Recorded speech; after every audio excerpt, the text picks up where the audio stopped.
Hello po, good day to all. Today's video, i-share ko lang kung ano yung itsura ng typical wheelhouse or navigational bridge natin ng mga ganitong klaseng barko. So tara, pasok tayo. Yan, okay. So wala po tayong mga kasama rito, mga tech officers, since naglo-loading po kami. Nandito po kami sa loading port. Ito po ang naglo-load po kami ng coal. Ayan. By the way, ang vessel po natin ay isang typical na bulk carrier, which is a cape size. Ibig sabihin po ay siyam or 9 cargo holds. Yan po. Ito ay Japanese made. So ito yung coning namin. So ito yung navigational equipment. And sinimplify dahil made in Japan po itong ating vessel. Okay. Ito po, I'm standing near a 8-disc. 8-disc po electronic chart display. So mga old days charts ngayon computerized na. Ginagamit nila through navigation.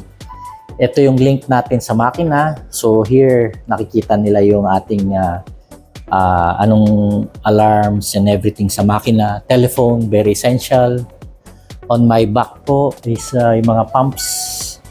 Starter panel ng mga pumps. Nandito po yung echo sounder din nila.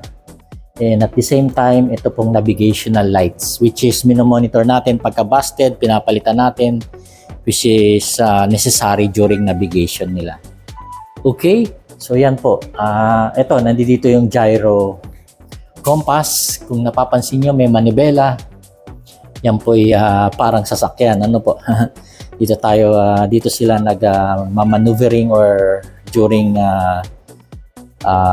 kung magpo-port side, starboard, ito yung ginagamit natin. Steering, kumbaga.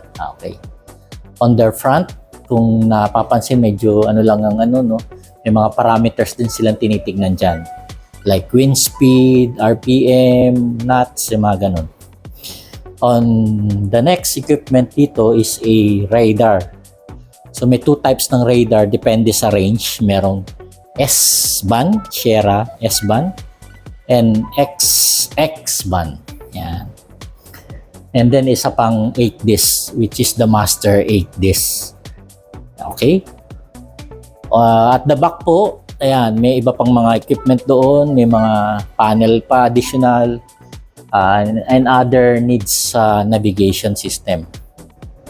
Also, ayan, meron tayong tinatawag dito ng mga GMDSS search, and yung ating mga manuals.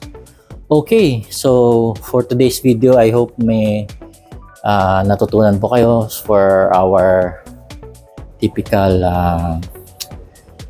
bridge navigational wheelhouse. Peace. God bless.